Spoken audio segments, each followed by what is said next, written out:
Hello tout le monde, j'espère que vous allez bien, c'est parti pour une nouvelle vidéo. Alors, vous allez le voir, hein, c'est une vidéo très brute. J'avais vraiment envie, depuis un petit moment, juste de discuter avec vous, de vous dire ce que j'ai sur le cœur, ce que je pense. J'ai un petit peu ce besoin par rapport à vous d'être toujours très solaire, d'être très souriante, d'être très optimiste, de toujours montrer que tout va bien, que tout est chouette, que tout est génial. Et je porte un petit peu aussi le poids de mon métier. Aujourd'hui, je m'en rends vraiment compte. Je porte un peu ce poids où j'ai vraiment cette impression que je ne peux pas aller mal, que je n'ai pas le droit de me plaindre, que je n'ai pas le droit d'avoir des sentiments qui sont négatifs et que je ne peux surtout pas en parler, que c'est vraiment tabou d'en parler, de par le fait que j'exerce un métier qui est ma passion. Le vrai fonctionnement de ce métier est tellement méconnu des gens qui nous regardent qu'en fait, il est mis sur un piédestal comme si on vivait un conte de fées. Et aujourd'hui, j'ai envie d'un peu briser ce conte de fées. Je vais vraiment être sincère à 100% avec vous dans cette vidéo et j'espère que vous ne me jugerez pas parce que c'est vraiment mon ressenti. Je veux simplement que vous puissiez comprendre mon fonctionnement et la manière dont je me sens actuellement. Et mon métier est en partie responsable de ces émotions négatives que je ressens quotidiennement. Mais on en reparlera plus tard. Avant toute chose, je voudrais remercier le partenaire de cette vidéo parce que j'ai été contactée récemment par On the Wild Side, qui est une marque absolument magnifique. Et vous savez que dès que j'ai une marque qui est bio, qui travaille avec des produits qui sont 100% naturels, je suis joie et bonheur. Alors On the Wild Side, c'est une marque française que j'avais découverte grâce à ma meilleure amie et ma sœur de cœur, Gaëlle Garcia Diaz, qui en avait déjà parlé à plusieurs reprises dans des vidéos face cam, et je m'étais dit je rêve de tester leurs produits. Donc la première chose que j'ai faite, c'est que j'ai testé leurs produits. C'est ce que je fais toujours avec les marques avec lesquelles je collabore, et puis seulement si ça match entre le produit et moi, à ce moment-là je propose à la marque de faire une réelle collaboration rémunérée avec un code promo, avec un lien qui vous permet d'aller acheter leurs produits. Voilà le produit qui était dans ma douche. Je vous le montre parce que si je vous montre les tout beaux produits tout neufs qu'ils viennent de m'envoyer pour réaliser cette vidéo, vous allez me dire Jill, t'as jamais essayé les produits, ils sont encore dans leur packaging. J'avais juste pas envie de vous présenter des produits comme ça. Alors pour l'instant, moi j'ai principalement testé leurs produits capillaires. Shampoing après shampoing, masque et huile pour les cheveux. Vous allez découvrir que sur leur site, ils ont vraiment toute une gamme aussi de soins visage qui est absolument magnifique. Mais ici, pour les produits capillaires, ça fait maintenant plusieurs semaines que je les utilise et je vois vraiment que mon cheveu est beau, il est brillant, et vous êtes d'ailleurs super nombreuses à m'avoir fait la réflexion. Donc, on a ces jolis petits packaging On the Wild Side qui sont vraiment très très beaux. D'ailleurs, ce sont des packaging qui sont faits entièrement avec des matériaux qui sont recyclables. On a le shampoing quotidien, tout type de cheveux. On vient faire 2 à 3 petites pressions dans le creux de la main. C'est un shampoing qui va bien mousser, donc ça c'est agréable sur le cheveu. Souvent, avec les produits bio et naturels, on a un shampoing qui ne mousse pas et c'est très désagréable sur le cheveu. Enfin moi j'aime pas cette sensation de ne pas avoir un shampoing qui mousse.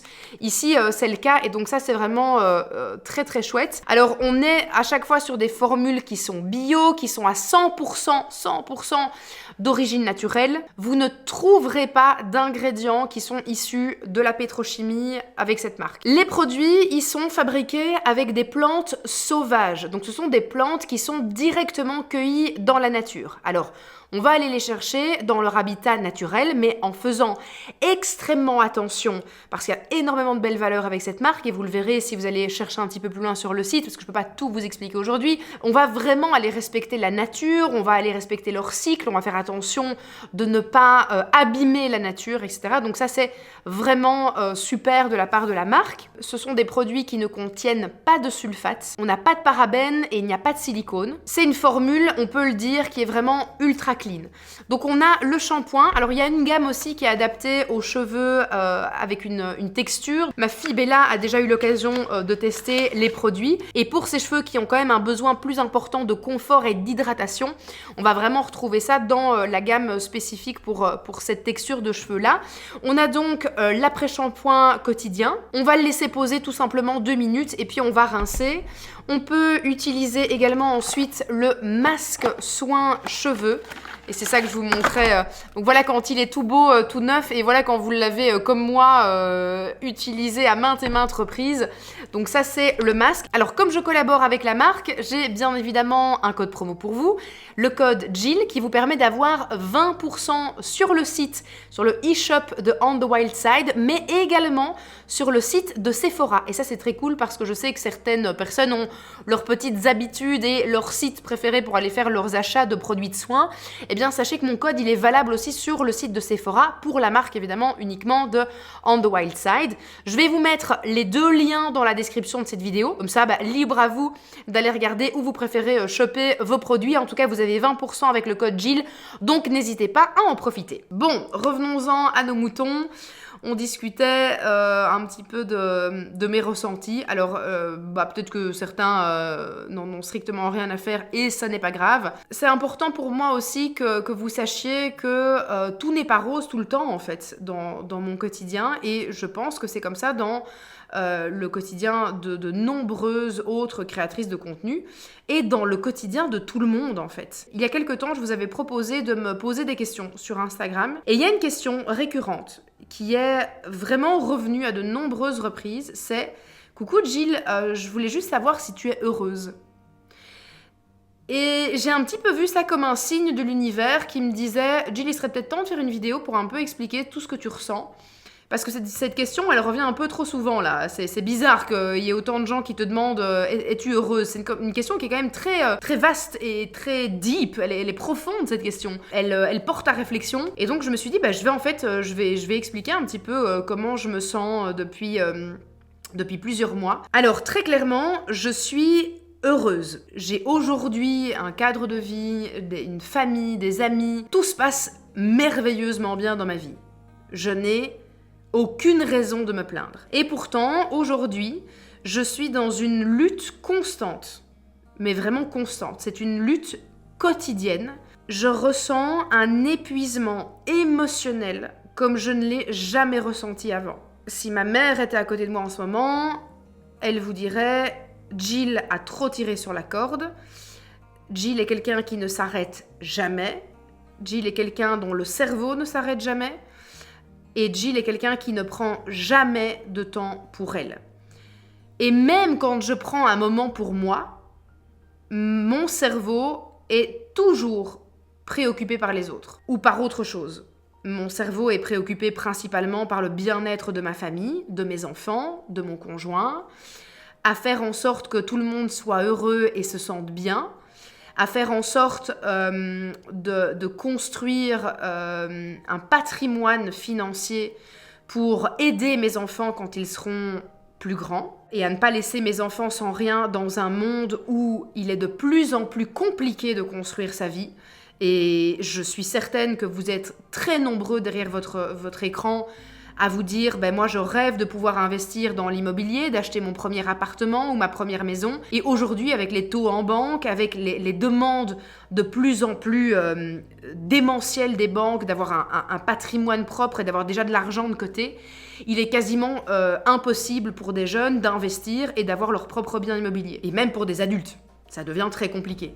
Donc aujourd'hui, moi, mon but premier, c'est de bien gagner ma vie pour offrir un cadre de vie agréable à mes enfants, leur offrir des souvenirs, des vacances, des activités multiples tout au long de l'année, tout en leur inculquant des bonnes valeurs, en leur faisant bien comprendre que derrière tout ça, il y a du travail, il y a de l'acharnement, qu'on n'a pas tout ce qu'on veut en claquant des doigts, qu'aujourd'hui, j'ai des enfants qui sont privilégiés. Je n'ai pas eu ce train de vie-là quand moi j'étais enfant, très clairement. Et donc j'essaie de vraiment d'inculquer, en plus de tout ça, des valeurs vraiment qui pour moi sont très importantes pour que mes enfants deviennent des adultes responsables, avec de l'ouverture d'esprit, avec du respect pour les autres et surtout des enfants humbles, qui ne pensent pas que tout leur est dû. Alors très clairement, mes enfants n'ont pas toujours connu ça non plus.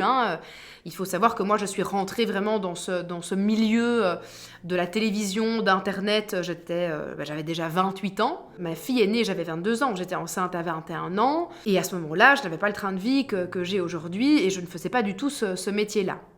J'ai cumulé beaucoup de jobs pour arriver à boucler mes fins de mois. Et je peux vous dire que pendant de nombreuses années, on mangeait des pâtes au beurre pendant 10 jours avant d'avoir le salaire qui tombait. Pour ceux qui connaissent ma vidéo sur mon parcours, j'en ai vu quand même des vertes et des pas mûres pour essayer de ramener de l'argent. Donc je sais ce que c'est que la valeur du travail, je travaille depuis que j'ai 18 ans, et je n'ai pas commencé à travailler tout de suite dans les strass et les paillettes.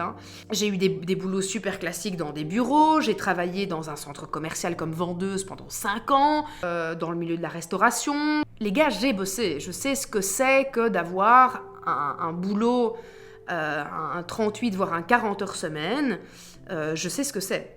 Je connais la valeur du travail. Aujourd'hui, par exemple, avec mon travail, je suis mon propre patron et je peux décider de l'heure à laquelle je commence à travailler et l'heure à laquelle je termine de travailler. Je peux, par exemple, très bien gérer mon emploi du temps pour le faire en fonction des enfants, permettre aux enfants d'être récupérés à heure et à temps à l'école. Enfin bref, il y a beaucoup d'avantages. Mais il y a aussi des inconvénients qui sont mineurs par rapport à des centaines de milliers d'autres boulots dans le monde qui sont bien plus compliqués que le mien. Mais il y a un point très négatif que personne ne prend en compte, c'est la charge émotionnelle de ce métier. J'adore ce que je fais, parce que j'adore le côté créatif, j'aime créer. J'aime ma chaîne Silent Jill avec tout l'univers du paranormal, avec mes enquêtes paranormales. J'aime vous faire découvrir des lieux, des histoires passionnantes, frissonnantes. Et puis il y a Jill avec ce côté très lifestyle où j'ai un petit peu ce besoin de vous montrer que je suis comme vous.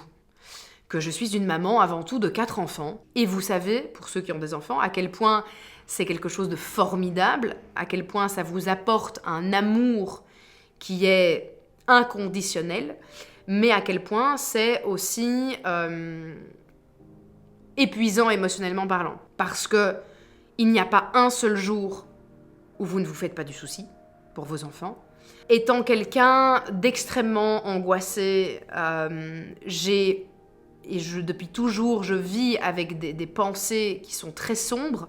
J'imagine toujours le pire. J'ai des pensées intrusives où je suis en voiture et je vais m'imaginer un de mes enfants qui est malade, qui a un cancer, ou bien que mon enfant va se faire kidnapper, ou bien que mon enfant va être dans un accident de voiture. Je m'imagine nous avoir un accident de voiture. Et je pense vraiment qu'on a tendance à ne jamais oser expliquer quand ça ne va pas. On a tous, à notre niveau, je pense, et peu importe le métier qu'on fait, ou peu importe la vie qu'on a, on a cette impression d'être redevable de plein de choses et d'être redevable aux autres. Par exemple, moi j'ai cette sensation parce que j'ai le métier que j'ai et parce que j'ai le statut social que j'ai. Mais je suis avant tout une femme, une maman qui a 4 enfants et rien que pour ça, je peux déjà avoir le droit, en fait, de dire que je suis fatiguée parce que j'ai une charge mentale qui est gigantissime. Je suis fatiguée émotionnellement parlant de la haine et de la bêtise humaine que je vois chaque jour avec mon métier, que ce soit en commentaire sur YouTube, dans les messages privés sur Instagram, en commentaire sur Instagram, sur TikTok, Et alors, les gens qui vont venir me dire « Oui, mais tu as choisi de faire ce métier, donc tu devrais en fait tout simplement fermer ton clapet et bouffer de la haine à tout va. » Je leur dis non. J'ai pas signé pour ça, en fait. De quel droit est-ce que vous pouvez juger quelqu'un que vous ne connaissez pas? Et ça, c'est pas ok de faire ça, en fait. C'est pas ok.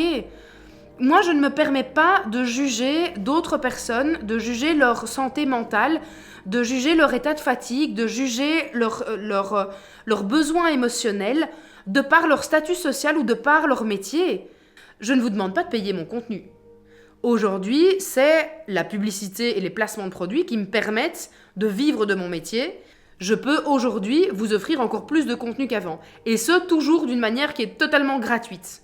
Et malgré ça, j'ai quand même quotidiennement des gens qui viennent se plaindre qu'il n'y a pas assez de contenu, ou bien qui viennent se plaindre que le contenu n'est pas assez qualitatif, ou qui viennent donner leur avis sur telle ou telle chose sans se rendre compte du travail qu'il y a derrière, parce qu'il y a un travail, vous n'imaginez même pas à quel point le travail de création et de vous offrir un produit fini qui est visuellement qualitatif, avec un contenu qui est recherché, où il y a de l'écriture derrière, où il y a du montage, tout ça prend un temps qui est immense, et c'est un métier qui ne s'arrête jamais. Ma journée de travail commence au moment où j'ouvre les yeux et se termine au moment où je ferme les yeux pour dormir.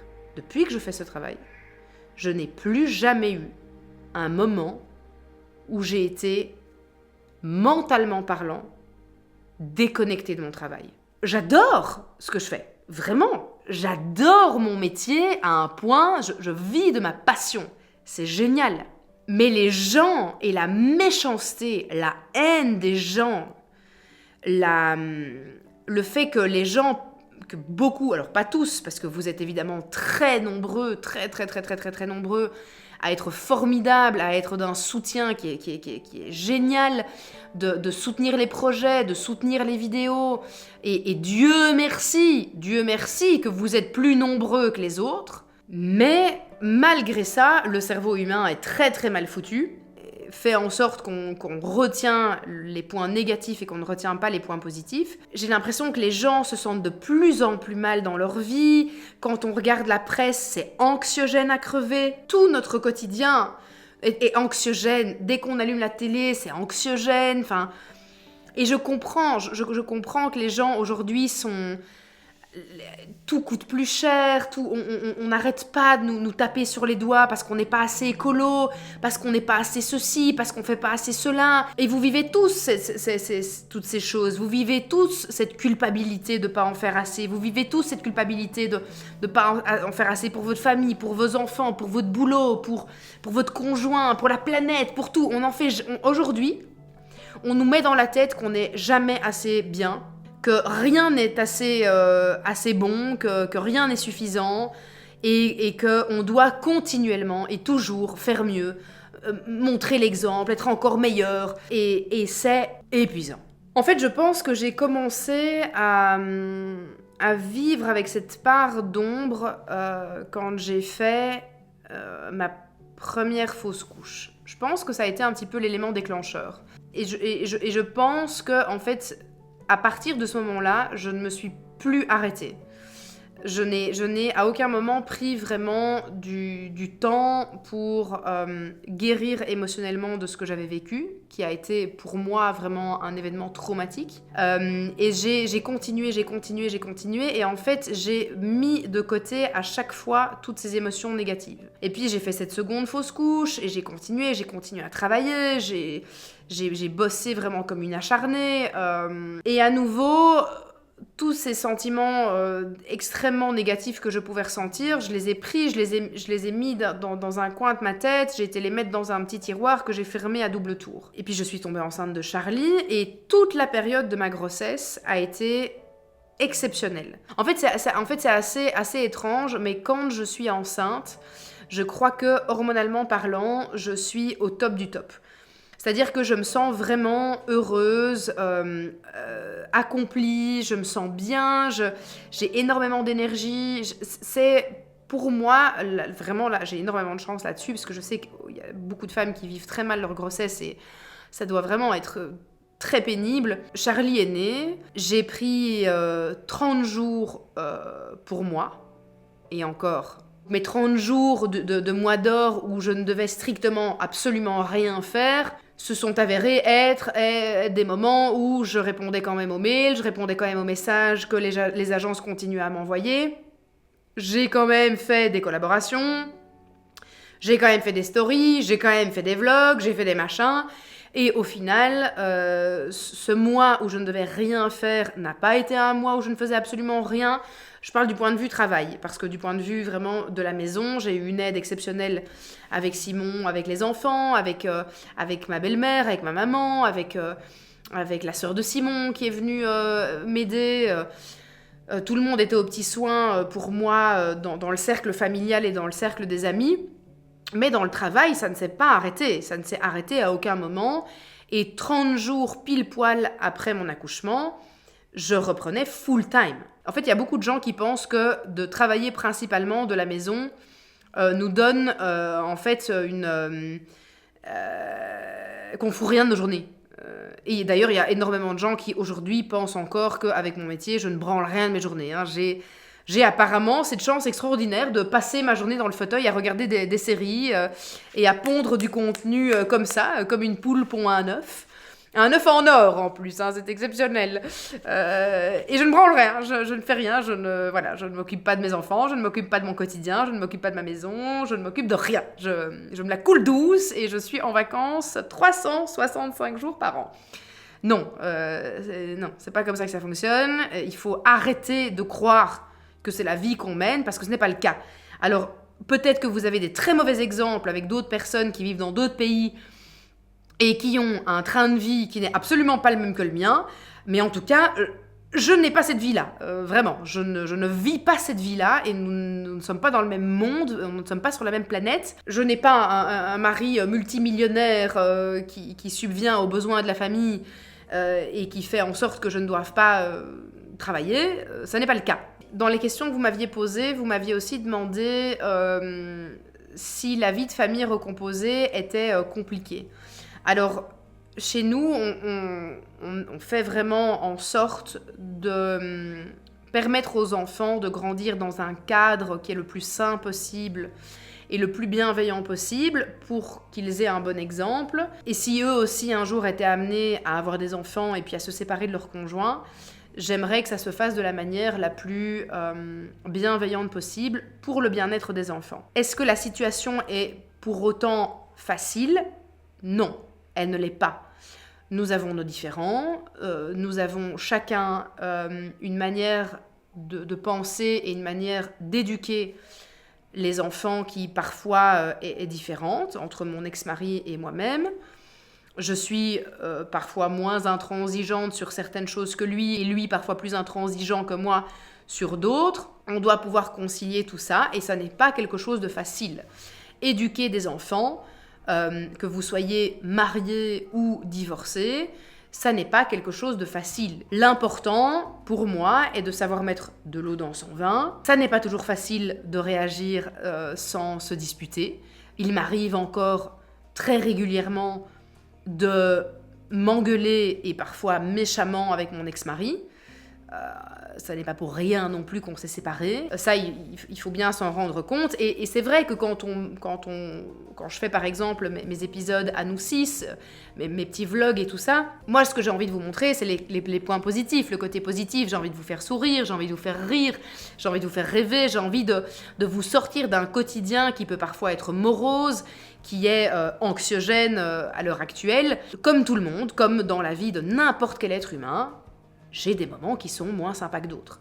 C'est juste que je ne les montre pas parce que je n'ai pas envie de vous les montrer, parce que soit c'est trop personnel et je n'ai pas envie de dévoiler ma vie privée négative. Moi, j'aime vous partager des moments qui sont agréables, qui sont joyeux. Aujourd'hui, j'ai simplement envie de vous dire que je me bats quotidiennement contre quelque chose qui prend mon énergie, qui me rend nerveuse, qui me rend angoissée, qui me rend stressée. Je me sens à fleur de peau. Alors, je ne sais pas si je subis tous les chamboulements hormonaux d'une suite de grossesse. Le fait que j'ai arrêté mon allaitement a bien évidemment chamboulé mes hormones.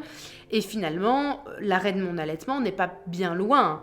J'ai arrêté mon allaitement mi-août. Et donc, septembre, octobre, début novembre, on n'est pas très loin de l'arrêt de cet allaitement. Et je me demande si, quelque part, mes hormones ne sont pas assez responsables de ce que je vis dans mon quotidien. Je déteste vraiment profondément ce que je ressens pour l'instant.